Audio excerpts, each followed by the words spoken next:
10 years ago, on this date, the 13th of September 2015, I stepped foot into the UK and my entire life changed.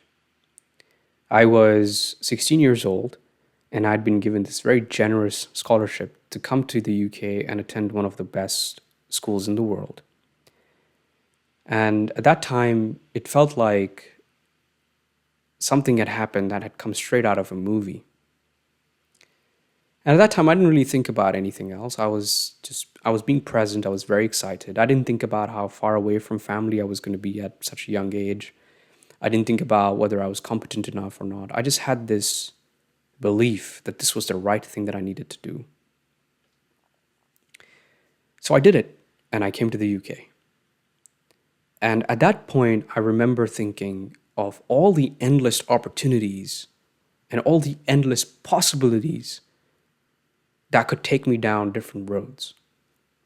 And at that time,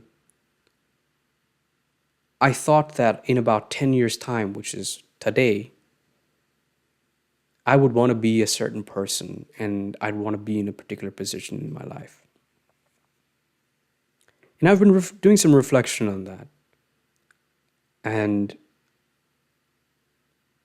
part of me is so far away from the things that the 16-year-old me wanted current me to have. But in some ways, I'm in a much better position than I ever thought I was going to be at this point in my life. And I say both of these things with great, deep gratitude. You see, when we're younger, we have a very interesting definition of what success is and therefore what we want our future to look like. I was always a movie guy. I always watched movies that would bring me certain exposure so that I could think about all the different things that I could do. So when I was very young, I watched Iron Man, and I saw Tony Stark being incredibly wealthy, incredibly charismatic, did so many cool things, got all the ladies, just did so many things. He was just such a cool guy. And I thought that is what success looked like. Not because that's the movie I watched, but that's one that I remember. Now, a couple years later, when I watched Iron Man again as an adult, there was one scene that really stood out to me. And that was when Tony Stark was held captive, there was another person with him, Yinsen. And whilst they were plotting their escape, Yinsen asks Tony Stark, "Do you have a family to go back to?" And Tony Stark says, "No." And Yinsen says, "So you are the man who has everything, but nothing." The same movie that had given me the initial burst of inspiration was now changing my outlook on life again, but in a very different way. But you see, I wouldn't have clocked that if I had not started before. So when I was 16 and I came to the UK, a part of me was very insecure. I thought, well, I have a Rubik's Cube business and I have this YouTube channel, but if I have these things, there must be so much more that everybody else has.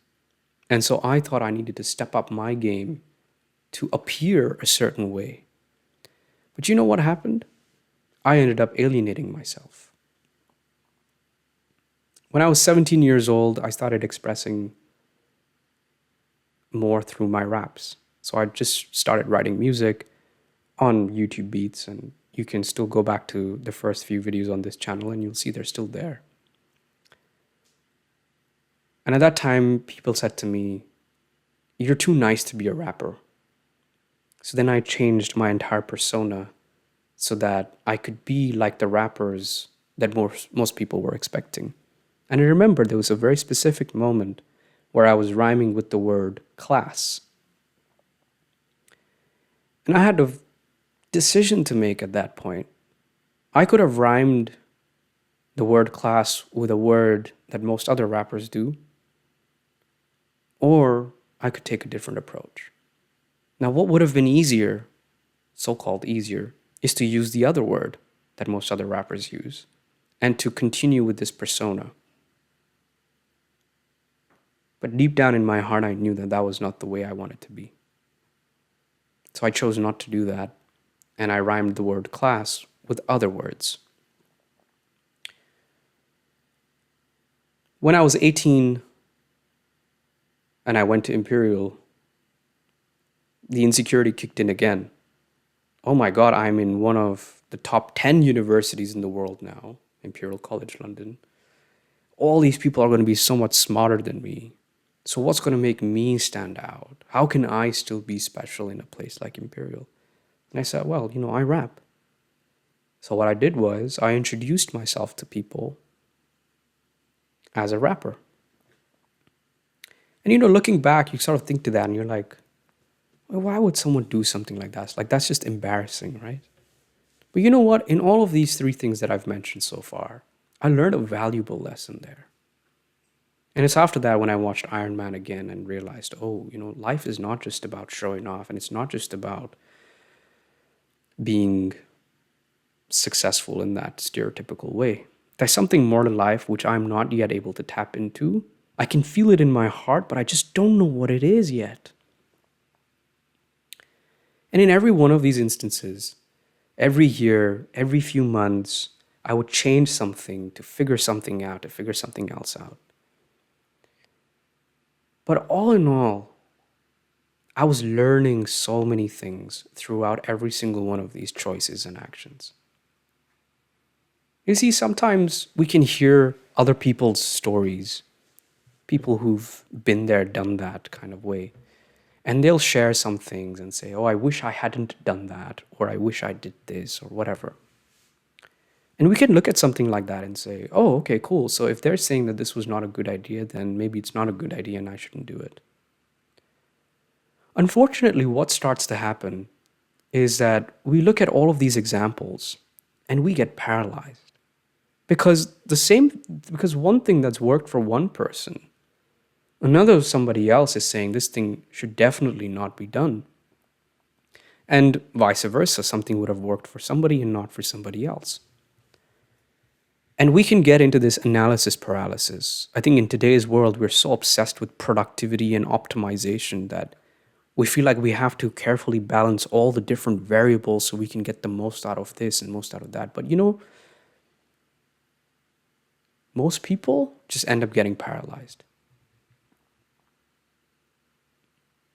Instead of waiting 5 years to calculate the kind of person you want to be or calculate the kind of outcome you want and so that you can control the particular outcome,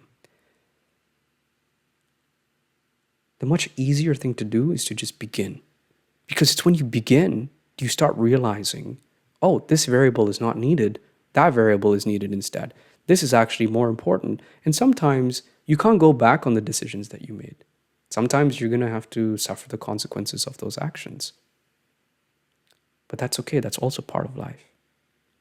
Now, the reason why I'm saying all of this is because I feel like the biggest takeaway for me for the past 10 years is to embrace this process, is to embrace failure as part of the process. You look at any story, failure is always there. It's inevitable. So if failure is inevitable, why are we running away from it? What's the trick here?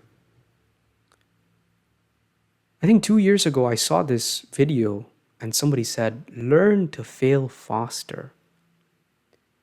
And one of my mantras from the past 2 years is to learn how to be more agile.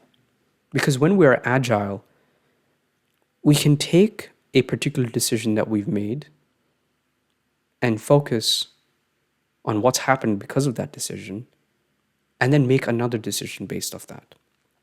So it's not that there will ever be a perfect time or a perfect opportunity or a perfect skill or a perfect partner or a perfect friend or a perfect mentor, any of that stuff. Most of the time, it's about making a decision and then making it right. There's that old saying, oh, how do you make the right decision? And the answer is, well, you first got to make the wrong decisions to know what the right decisions are. The only way to really know something is to do it. I feel like we are, we've become obsessed with taking away risk factors so much that we forget to even do anything about it. And that's a pretty dangerous position to be in. I know far too many people who are stuck in this cycle, and I've been in there as well. So, I guess what I'm trying to say is embrace the process and embrace where life takes you. Because it's through that iterative access and that iterative process do we start to realize what's working and what's not working. So, in some ways, I feel like a complete failure because I'm nowhere near the kind of person I thought I wanted to be at this point. But in some ways, I'm really happy that that's not the person I've become. A scene that comes to mind is when Rocky asks Adonis Creed, you gotta ask yourself, what's the valuable stuff? And to me, what's far more valuable than these material acquisitions is the person that you become. Nobody cares whether you have a Ferrari or not, but what people do care about is how they feel when they're around you, is how you treat people, is who you are just as a person. Are you a better man? So as a 16-year-old, things like kindness, compassion, empowerment, leadership weren't something that I was thinking about on a day-to-day basis. But as a 26-year-old, my day-to-day endeavor is how can I be kinder? How can I be more compassionate? How can I be more empowering to people? You see, if we're not in the right state of consciousness, then the very things that we think we own actually own us. I'll give you an easy example. If someone gave me a Ferrari today and said, you've been working very hard, here's a $250,000 Ferrari, I would not feel comfortable right now accepting that because I know I'm not in the state of consciousness where I can be detached from it. And when I say detached, I mean I don't have a secure enough parking space. I don't know if I have the right money to maintain it. I don't know if my insurance is going to keep me comfortable. The finance it takes to buy the insurance is going to keep me comfortable. Or if someone's just going to scratch my Ferrari and all of those things. That would just haunt me the whole time. And so do I own this Ferrari or does the Ferrari own me? So that's just a simple example. So we want to be in a state of consciousness where our own desires are transmuted for something a lot higher than just serving ourselves. So I'm incredibly grateful. It's been such an amazing journey. But this is also a reminder to myself, this is just the beginning. I feel like my life from the past 5 years has been put on a halt because of all the internal work that is happening. Yes, externally also I've made some progress. But I think that this internal progress and this internal transmutation is going to take me to places that I could have not fathomed as a 16-year-old. And I'm excited to share that journey with you. So if even a speck of anything that I've said so far has made any sense, I'm happy.